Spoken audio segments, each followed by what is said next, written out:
ልዩነት አለው አይደለም? ስታየው እንዴት ነው ነገሮቹ? ብዙ የሚያምሩ ነገሮች አሉ ይመስለኛል።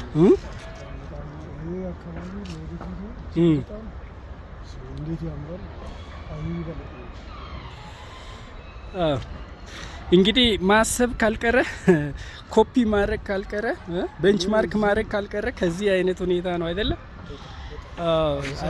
እውነትም አይደለም የሀገራችንን ዋና ከተማ የአፍሪካን መዲና በእርግጠኝነት ትጠቅማለች ብዬ ነው ማስበው። ይህንን ምስክር ለመሆን ከዚህ በላይ ማየት አያስፈልግም።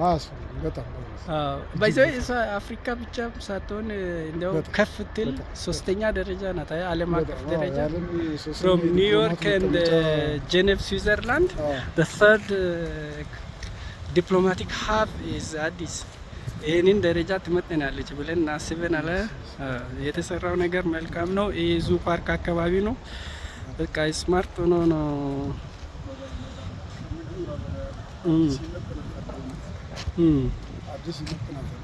አዲስን ይመጥናታል። ልሶ ደግሞ በእቅድ አካቶ መጥቶ እንደገና ደግሞ ሲሰራ የምናየውን እንግዲህ እንጠብቃለን። እግዚአብሔር ካለ እግዚአብሔር አቅም ይስጠው በእውነት። አሁን እኮ ምንም ከባድ ነገር የለም። አሁን የጸጥታ ሁኔታ እንጂ በዓለም መድረክ ሁሉ የኮራንበት መሪ ነው በእውነት። እውነት ነው።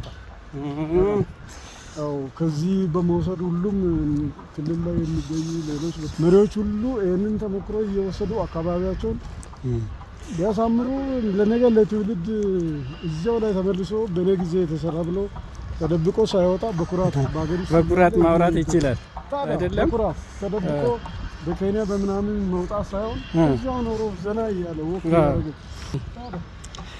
የሰራው ነገር ካለ ማውራት ትችላለህ። በእርግጥ ሲሰራ ነው እንጂ ባይኖር ምኑን ነው የምታወራው?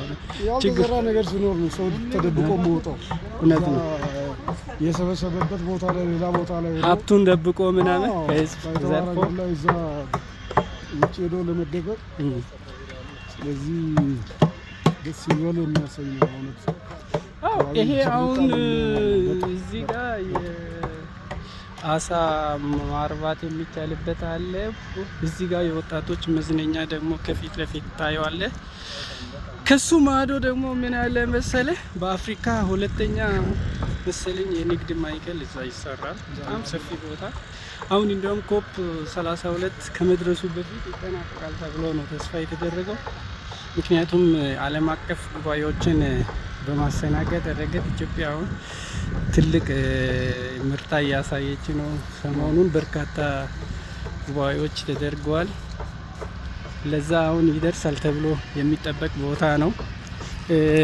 እነዚህም ሆቴሎች በዚህ ሲሰራም ደግሞ በመንግስት በጀት ብቻ አይደለም፣ የግሉንም ባካተተ ነው ማለት ፓርትነርሺፕ ላይ ነው። አንዳንድ ቦታዎች ላይ የሚያለሙ ባለሀብቶች አሉ። አብዛኛውን ደግሞ መንግስት እየሸፈነ ነው እና ከባድ ኃላፊነት ነው። በተለይ ከህዳሴ ግድብ ቀጥሎ ትልቁ ፕሮጀክት ይሄ የወንዝ ዳርቻ ልማት ነው። በገንዘብም አቅም የሚበዛ ነው።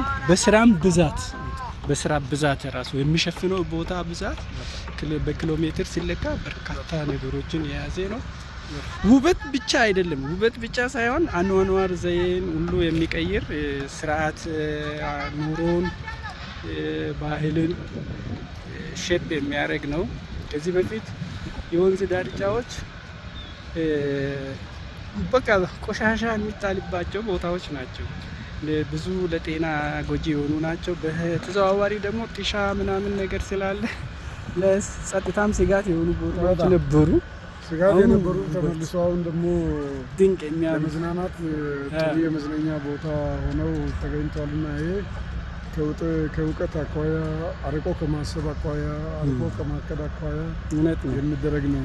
ያው ቪዥነሪ መሪ ሲኖር በዚህ አይነት የሚያምር ሀገር ውስጥ ለመኖር ውጪን ሳይሆን የምትመኘው ሀገር ውስጥ እውነት ነው እኖራለሁ ብለህ ሀገርህን እደበቃለሁ፣ እሄዳለሁ፣ እሸሻለሁ ሳይሆን እኖራለሁ ብለህ ተስፋ ታደርጋለህ። እውነት ነው። ሀገሬ ላይ ለውጥ አይተህ ሀገርን ተስፋ አድርገህ ለሀገር የምታበረክተው አስተዋጽኦ ነው የሚሆነው። ይመስገነው። ያው እንግዲህ እናያለን። ይሄ መጀመሪያው by the way this is a promising big start እንጂ ዋናው ገና ነው። ዋናው ገና ነው ማለት በዚህ ሊኬት the first standard then the next የሚሰሩ ስራዎች ሁሉ ደረጃውን የጠበቁ የሚያምሩ ከተማዋን የሚመጥኑ ለቀጣይ ትውልድ በቃ ምቹ ሁኔታን የሚፈጥር ነገር ነው። ቀለል ተብሎ መታየት የሌለበት ነው።